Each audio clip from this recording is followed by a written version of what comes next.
And as always, we're going to be looking for accurate context, good risk management, and always exercising good patience. Everybody who's traded has gone through periods of time where their strategy hasn't worked.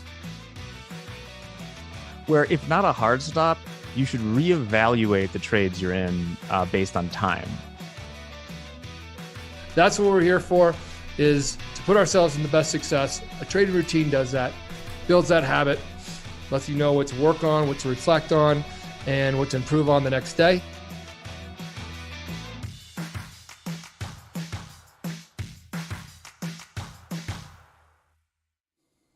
Good afternoon, and welcome to the Market Recap. It's Wednesday, September the 7th, 2022. I'm John Ogun. Thanks for trusting me with your time. Finally, we see some buyers come into the equities. S&P is up 69 points, 1.7%. Nasdaq up 250 points, up about 2%. Dow up 400 points, approximately 1.3%. I was looking for this to happen yesterday. We've been watching on the charts that fateful day back in July. We returned back to that level, and finally those buyers seem to have come back into the market. I'll be really interested to see if the open interest has a big jump in our equities tomorrow. Crude prices dropped. Apparently, what the talking heads are saying is continued concern over slowing energy demand. It's back to the levels it was in January of this year. As far as any other news is concerned, a lot of talk about from our talking feds today. We had Lael Brainerd talking this morning, earlier, and in it for the as long as it takes to get inflation down. Apparently, the Fed is going to promise to stick around long enough to get inflation lower. Rates are still going to need to rise further. Meester says they're not aiming for recession or tanking any markets, so they're apparently going to be very tiptoey through all of this. Hopes the Fed's credibility has not taken a hit. I find that an interesting statement, and it's better for the markets to focus on the path of rates rather than any particular meeting. We know we've got a meeting coming up 2 weeks from today. A lot of speculation is going to be another 75 basis point rise in interest rates. As far as crude again today, dropped 5.7% to January levels. E-mini S&P and the Nasdaq returned with a vengeance. The buyers did from that previous zone that they entered back in July. We're going to check that out on the charts again. I was very thankful that we did see that happen today. Of course, I'm always probably in a better mood when the equities go higher than when they go lower. Still kind of exhausting then, but gold finds buyers as the U.S. dollar finally steps off its high horse and gets a little bit of a stumble. The euro, same thing. The dollar drop has continued the market off of the recent lows of the extremes in the euros back into balance. The 10-year upside move doesn't change the long time frame and direction, at least not yet. Of course, we'll check that out on the charts as we move along through the recap here. Natural gas continues lower, but creeps a little bit lower. Now, there was something that happened in natural gas before the open today, and I wonder if anybody can tell me what happened, what it was. I've looked around. I didn't see anything.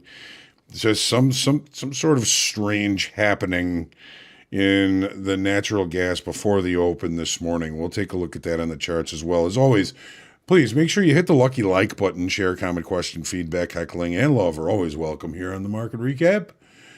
You can get signed up for our YouTube channel. You get notifications when we do go live, and I certainly appreciate everybody being here with me this morning for the forecast. Group coaching, great session today. And then again here on the recap, we do have Make Hogue money again tomorrow. We got a little bit of money to make back. We had some losses on Tuesday.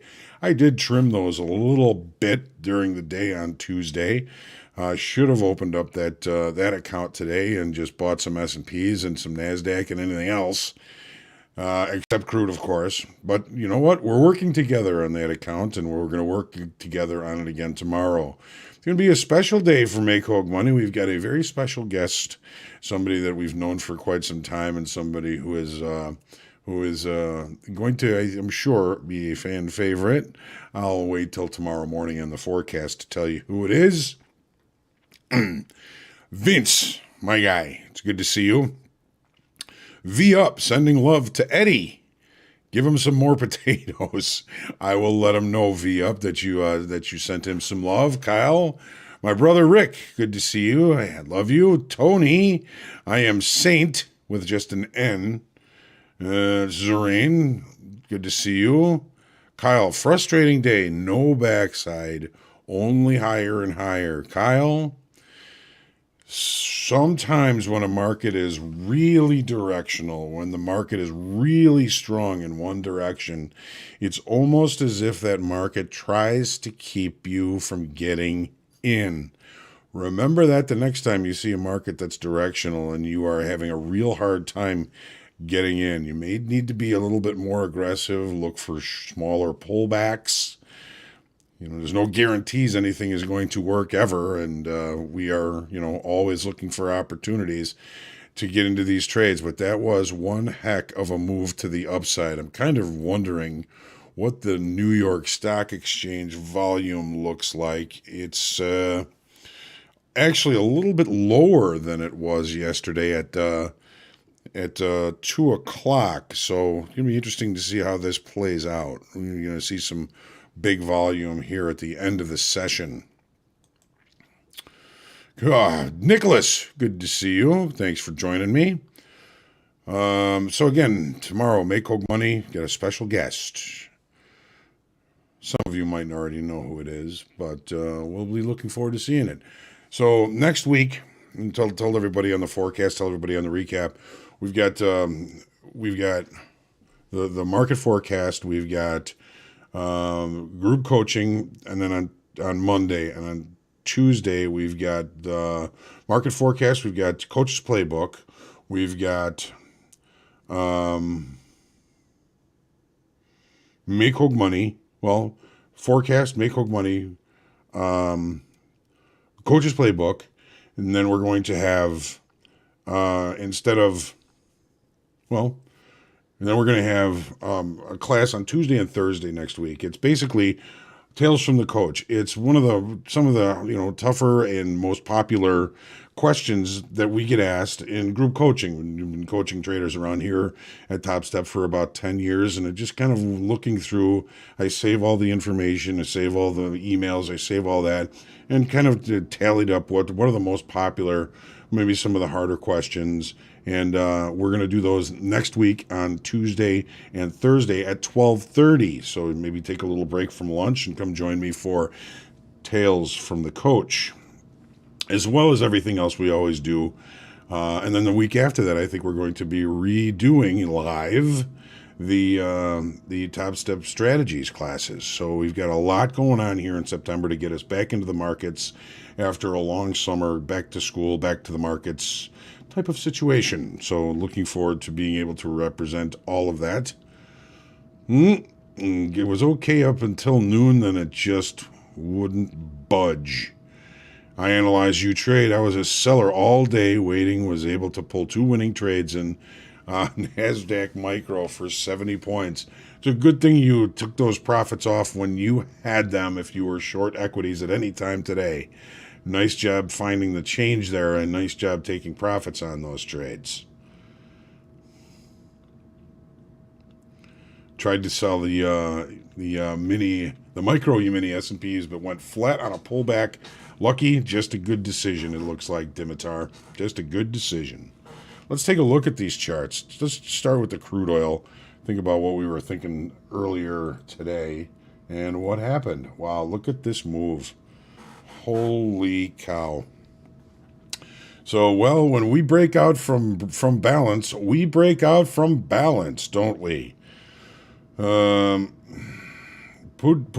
had threatened to pull more energy off the market, and it didn't affect the market overnight, really. It was a little bit higher, but we had some new sellers accumulate yesterday. We added 12,000, so with some sellers maybe were expecting this downside move for it to come to fruition today, perhaps. So here's the 30, and if you remember, if you were there for the market forecast, we watched the opening range. Okay, here's the opening range. I don't know if how well you can see this. They're very narrow, very small lines here, but opening range was about 30 points. Well, we took a short in this account. This is just a sim account, by the way, but I thought, you know what, let's do this and let's see how this works out. We never did close the gap from yesterday's range. We took the short and we made, what, about $1,200 by the time we ended the forecast this morning. So just a really good idea of how powerful sometimes the opening range trade is and how powerful the breakout from balance can be. So we opened, no gap close, opening range to high of the session, took the short and made some decent money. And there was a lot left in it. That's all right. I'm just looking to take my butt out of the middle. So, yeah, crude oil closes around what? What did we say? About 5.7% lower today. Down getting pretty close to that 80 level. E-mini S&Ps. For 2 days now, I've been saying I'm looking for the S&Ps and the equities and the Nasdaq to start to put in some kind of a base somewhere in the range from this day. This was that pivotal day where we saw a whole bunch of open interest, new buying coming into this market that sparked this whole move to the upside. We've come back to that level. Are we still going to protect that level? We've put in the base. This morning, we opened in range and largely in value. We did leave the opening range the low of the session. It was a very small opening range, less than, I think it was about a 4-point opening range. So your risk on that is very small. It's a couple $100. If you took the opening range trade and you got out all, by near the end of the day here, you had a really good day. This was a really strong move to the upside. The volume in New York doesn't look as though it was all that tremendous. Volume here in futures, not all that tremendous either. So I'm really going to be leaning on some big open interest increases tomorrow. Now, if it doesn't happen, if we lost open interest today, this is going to look more like a short covering rally than new buying coming into the market. That's the one thing we had back in July on this day. It wasn't a short covering rally. This was new business coming in.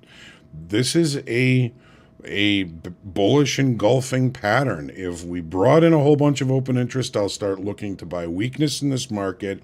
If we lost open interest, then we may start to create some sort of a bear flag type of situation. I don't know what's going to happen, of course, but I would be much more pleased for longs if we have a big jump in open interest tomorrow morning in S&Ps. If you're looking to find out, you can join me at 7:45 for the market forecast. We're going to be going over that. So, again, here's the day. Opening range, the low of the session. Just continuing to just eat shorts all day long. One of those days, if you were trying to pick the top here, you really didn't have a very good day. We have one guy that picked the A top in the Nasdaq here and made some money on it. It's a good thing you took that profit when you had it. Here's the Nasdaq. Speaking of the Nasdaq, same sitch, same day, July 19th was when we saw this market just build a whole bunch of new business, new buying, new open interest. We're back to that level, a lot deeper in it in the Nasdaq than we were in the S&Ps. We've tested down to this trend line here that was 3 points of contact that really marked the breakout point to the upside. Now we're seeing some support in at that level. Volume wasn't all that tremendous again today. It's a little bit disappointing, but it doesn't ruin the fact that we've got a Big up day here. And again, if we bring in a whole bunch of open interest tomorrow, I'll look to start looking for the opportunity to start buying breaks. It's just auction theory. We'll have to see tomorrow morning. But again, another, just driving day to the upside. Emotional, one-time framing, all time frames acting in concert till the very end. Gold, finally we get some juice here. Good volume. Last week's low support, 30. Here's our overnight support. It was really looking for an opportunity down in this level for an execution. We never got that opportunity. Market opens, kind of ranges, and then finds some buyers and continues to move to the upside. A lot of the reason for some of the buyers, especially in the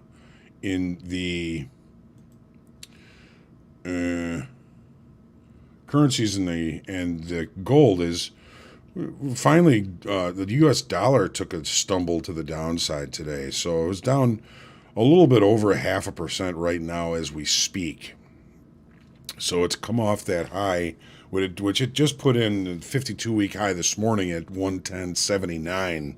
We're at 109.59. So we've lost basically more than a point in the U.S. dollar. Well, there goes crude. Here comes the euro. Here we go. Last week's low. We did close below it yesterday. We were looking for potential for continuation of the downside until, of course, the dollar fell off. Here's the 30. We opened below it.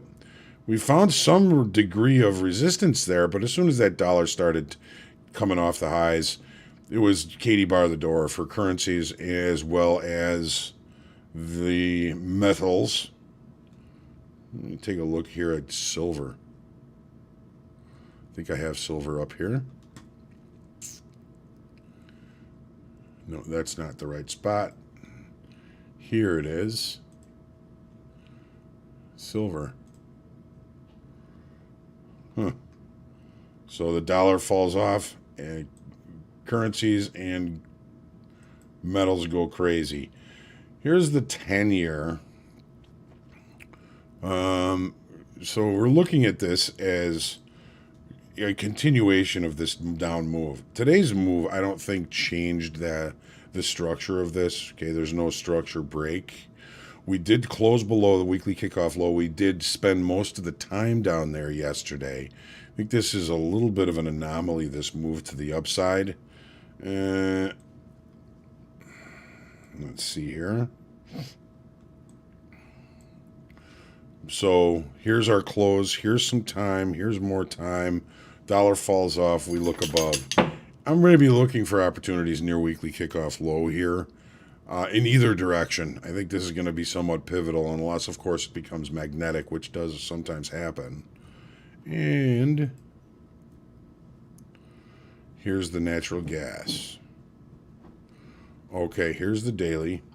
So we had a pretty big jump in open interest in the natural gas, 8,500 on this move below weekly kickoff low yesterday. Volume was pretty good. Volume's better today, but a much smaller range. Now, where did all this volume come from? Take a look at this volume bar down here. Okay, this is the 7 o'clock bar. What happened there? What happened?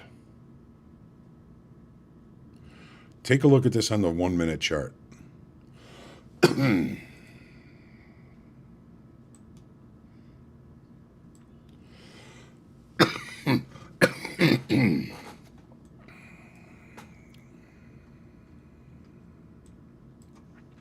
Got my brother talking about barcoding. This is 500 ticks. This is absolute mayhem. This is absolutely crazy. What the hell happened here? If anybody knows, please tell me. Okay, it was from about 7:03 through 713. For 10 minutes, this thing just ripped back and forth, back and forth.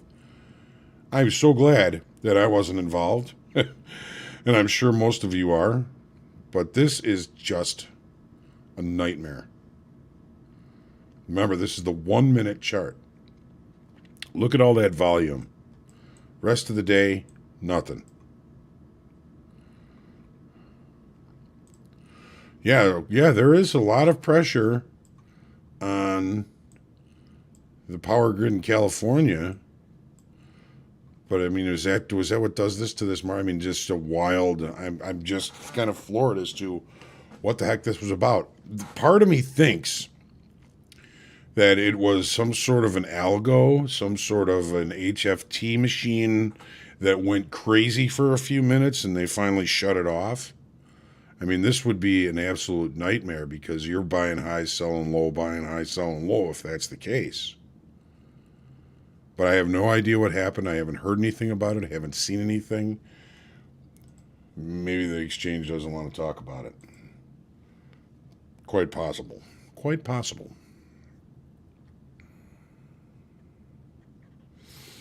All right. Interesting thing happened today in history. Today's the day that the United States is nicknamed Uncle Sam. September 7th, 1813, the War of 1812. I didn't realize that the country was called Uncle Sam. I thought it was just a guy. Trying to keep things positive. Seems like there's a lot. In 1776, world's first submarine attack. Yikes. And in music, in 1968, on this date, Led Zeppelin played their first live debut, but still billed as the New Yardbirds, at a teen club in Denmark. The review of it was that they were at least as good as the old Yardbirds.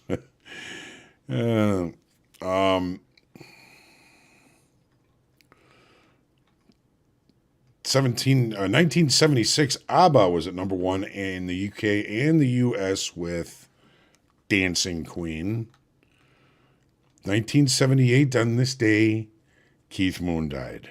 The drummer from The Who. Unfortunate. In 1936, today is Buddy Holly's birthday.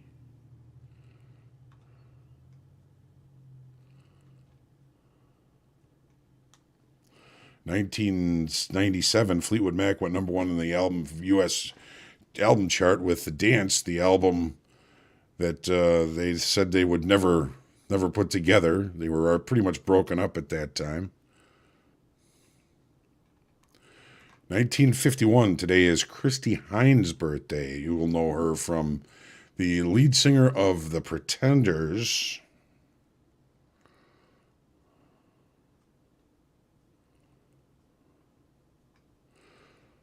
Also, another unfortunate event. 2003, Warren Zevon passed away today. Again, that's in 2003.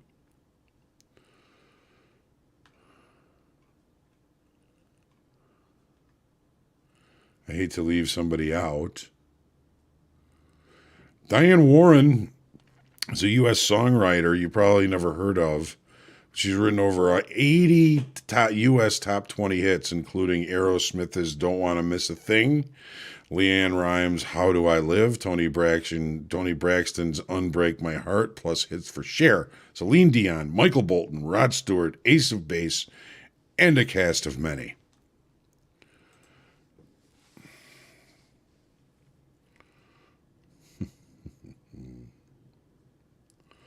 Right, liquidity pocket. I don't know what that was. Just look at the volume in it, though. Just crazy. That was just crazy in that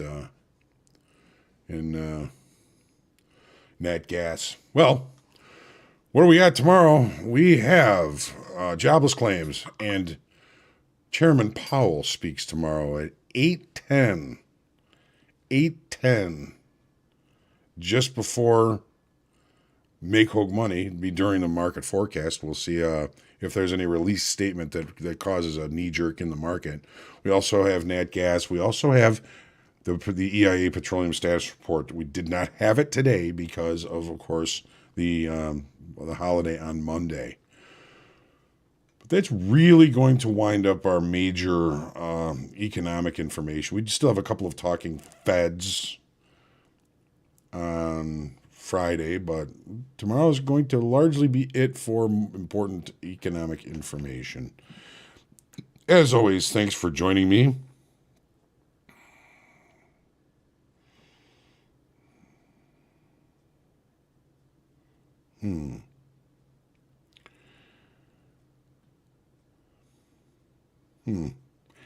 I think I know what you're talking about, and the anniversary is over the weekend.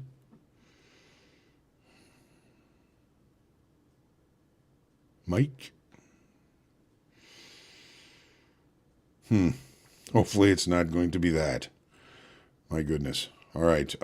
Stay kind to yourself. Stay kind to others. Get some good rest tonight. Say a prayer for peace and peace within yourself. See you tomorrow morning. Same bad time, same bad channel. 7:45. 7:15, I should say. And then 7:45, I should say. And then 8:20 for Make Hogue Money. All right. So get some good rest. Looking forward to seeing you again tomorrow. Have a good night.